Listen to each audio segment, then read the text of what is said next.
Hello students, कैसे हैं आप सभी। मैं स्टडी विद पूजा चैनल से आप सभी का स्वागत करती हूं। और आज कल मैं हम लोगों ने पढ़ा था प्रबंधन के बारे में, और आज हम पढ़ेंगे गृह प्रबंध के एक बहुत ही इम्पोर्टेंट चैप्टर को, जैसे कि निर्णयन। और निर्णयन का मतलब डिसीजन मेकिंग है, या इसको निर्णय प्रक्रिया भी कहते हैं। तो आइए हम लोग इस विषय पे चर्चा करते हैं, ठीक है। और ये जो भी मैं आपको पढ़ाऊँगी तो ये आपके नोट्स भी बना लेंगे आप, और इससे आप पढ़ भी सकते हैं, क्योंकि इससे ये बहुत इंपॉर्टेंट टॉपिक है, तो इससे क्वेश्चन भी बनते हैं एग्ज़ाम में। तो आप अच्छे से पढ़िएगा। हाँ, निर्णयन। निर्णयन का मतलब है निर्णय लेना, निर्णय प्रक्रिया। आप किसी भी नाम से इसको बोल सकते हैं। इसे डिसीजन मेकिंग भी कहा जाता है। तो निर्णयन किसी प्रबंधक का महत्वपूर्ण कार्य निर्णय लेना है। प्रबंधक, मैंने कल आपको क्लास में बताया भी था कि जो है प्रबंधक वही है जो अपने किसी भी काम को बहुत ही अच्छे से करता है, और उसके अलावा सारे जो प्रबंधन के कार्य हैं वो बिना निर्णय के संभव नहीं है। तो वही प्रबंधक है, या एक तरह से कहिए कि घर का जो मुखिया है, या घर में जो भी मुख्य व्यक्ति है जो सारे घर को चलाने का कार्य करता है, तो वो प्रबंधक ही कहलाता है। तो वही प्रबंधक की बात यहाँ पे हो रही है कि किसी प्रबंधक का महत्वपूर्ण कार्य निर्णय लेना है। पीटर ड्रकर इस संबंध में यह विचार पीटर ड्रकर का इस संबंध में यह विचार है कि प्रबंधक जो कुछ भी करता है निर्णयों के द्वारा ही करता है। तो बिल्कुल सही बात है, बिना निर्णय के कोई काम नहीं किया जा सकता है।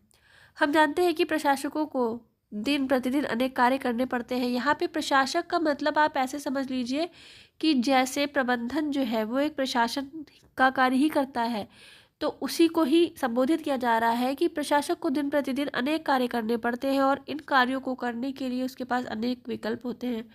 इन विकल्पों में से सर्वोत्तम विकल्प का कौन सा है, इसका निर्धारण करना ही निर्णय है।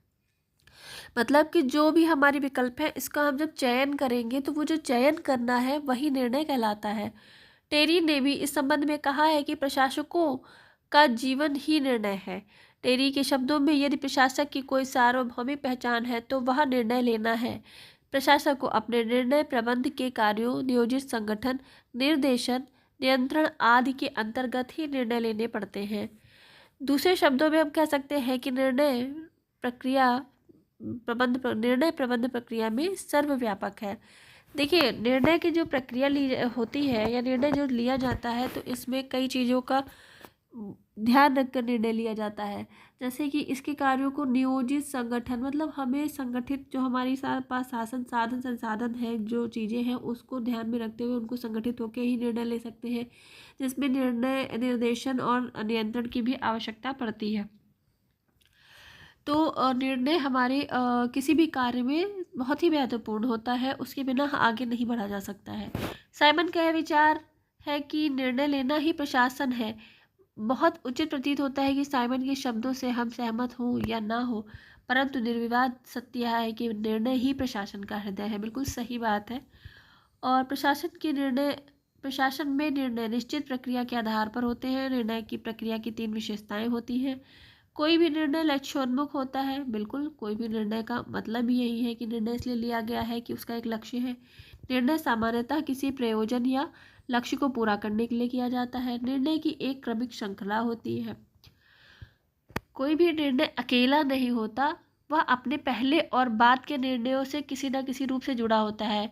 तो देखिए, कभी भी हम कोई जब निर्णय लेते हैं तो पहले के अनुभव और आगे की चीज़ों को सोचकर ही निर्णय लेते हैं। तो ये चीज़ होती है। इसके बाद अगला है कि कोई भी निर्णय किसी खास अवधि में होता है, जिससे सहगामी घटनाएं परिणाम को प्रभावित करती हैं। सही बात है ये भी, कि कोई भी निर्णय हम किसी एक विशेष मतलब स्थिति में ही लेंगे, और वो भी उसका जो भी रिजल्ट आता है वो हमारे साथ में जो भी चीज़ें होती हैं उसके लिए ही होता है, फिर वो पॉजिटिव हो या निगेटिव हो। क्योंकि निर्णय करना एक प्रक्रिया है और वह एक समय पर होता है, इसलिए अपनी चारों ओर का परिवेश और साथ साथ घटने वाली घटनाएं परिणाम को प्रभावित ही करती हैं। अब निर्णय का अर्थ और परिभाषा देख लेते हैं। निर्णय डिसीजन मेकिंग का एक शाब्दिक अर्थ अंतिम परिणाम तक पहुंचने से लगाया जाता है, जबकि व्यवहारिक दृष्टिकोण से इसका आशय निष्कर्ष पर पहुंचना से होता है। Doctor JC. ग्लोवर के अनुसार चुने हुए विकल्पों में से किसी एक के संबंध में निर्णय करना ही निर्णयन है। इसी तरह से रेरे किलियंस के अनुसार निर्णयन विभिन्न विकल्पों को चुनाव की एक सरलतम विधि है। जॉर्ज और टेरी के शब्दों में, निर्णय किसी एक कसौटी पर आधारित दो या दो से अधिक संभावित विकल्पों में से एक का चुनाव है। मैकफॉरलैंड के अनुसार, निर्णय लेना चयन की एक क्रिया है जिसके अंतर्गत कोई भी अधिशासी दी हुई परिस्थिति में इस निर्णय पर पहुंचता है कि क्या किया जाना चाहिए। निर्णय किसी व्यवहार का प्रतिनिधित्व करता है जिसका चयन अनेक संभव विकल्पों में से किया जाता है।